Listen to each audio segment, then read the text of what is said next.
அன்பானவர்களே, அன்பு வணக்கங்கள். என் வாழ்க்கை கஷ்டத்திலேயே போகுது.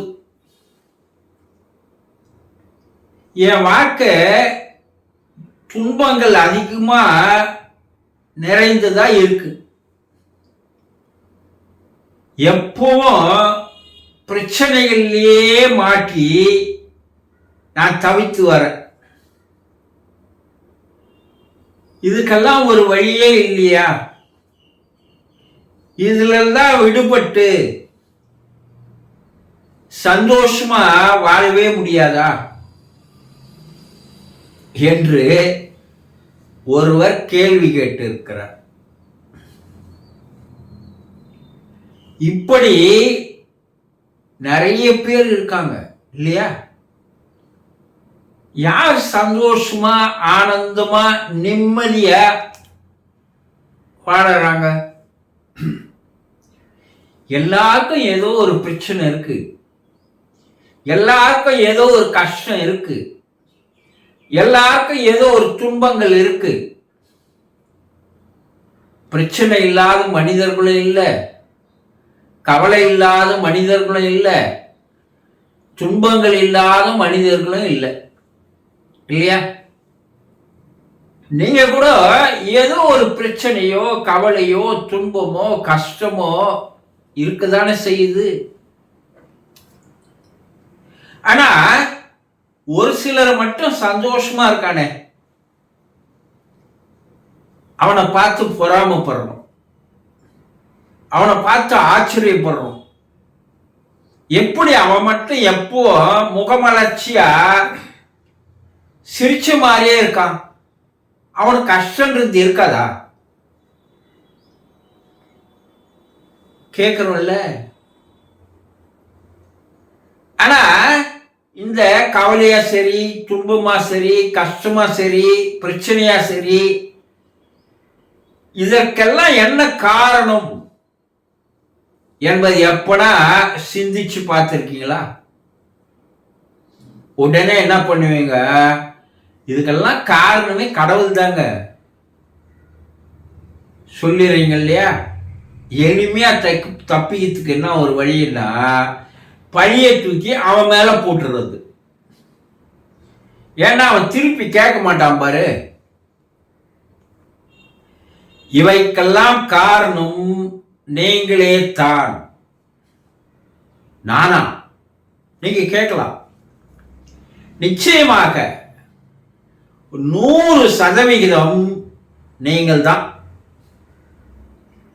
நீங்கன்னா உங்களுடைய மனம்தான்.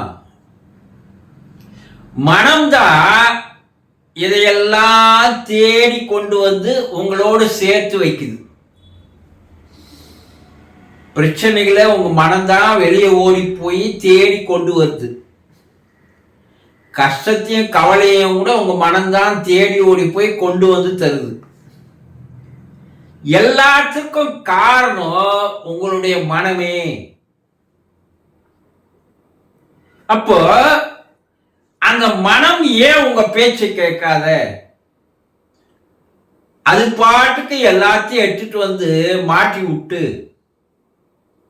நம்ம தவிக்க வைக்குதுன்னு எப்படா சிந்திச்சு பார்த்துக்கிறீங்களா?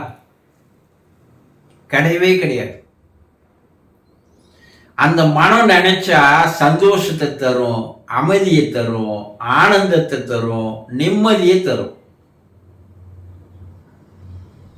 ஆனா அந்த மனதை யார் சரியாக புரிந்து கொள்கிறானோ, மனதினுடைய செயல்பாட்டை யார் சரியாக தெரிந்து கொள்கிறானோ, மனதை யார் சரியாக கையாள தெரிந்தவனாக மாறி விடுகிறானோ, எப்போது மனதை தன்னுடைய கட்டுப்பாட்டிற்குள் கொண்டு வந்து வைக்கிறானோ, அவனால் தான் சந்தோஷமாக, அமைதியாக, ஆனந்தமாக, நிம்மதியாக வாழ முடியுமே தவிர வேறு யாராலும் சந்தோஷமாக வாழ முடியாது. இந்த வித்தையை, கலையை கற்றுக்கொண்டவர்களால் தான் வாழ்க்கையை சந்தோஷமாக அனுபவிக்க முடியும். இறைவன் உங்களை படைச்சது நீ ஆரோக்கியமா இருக்கணும், அமைதியா இருக்கணும், ஆனந்தமா இருக்கணும். இந்த 3 கான்செப்ட் தான். இது 3 தாரக மந்திரம். உடல் ஆரோக்கியம், மன அமைதி, வாழ்விலே ஆனந்தம்.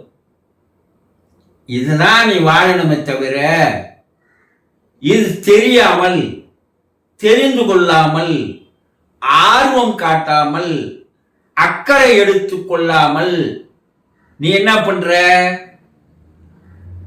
துன்பத்துல, கஷ்டத்துல, கவலையில, வேதனையில வாழ்வது நீதானே தவிர இந்த வாழ்க்கைக்கு காரணம் நீயேதானே தவிர வேறு யாரும் அல்ல. அப்போ மூலக்கரு எங்க இருக்கு? உன்னுடைய மனம்.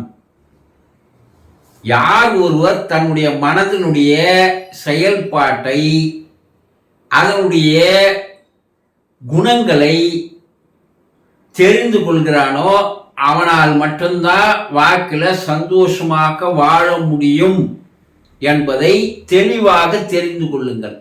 சந்தோஷம்.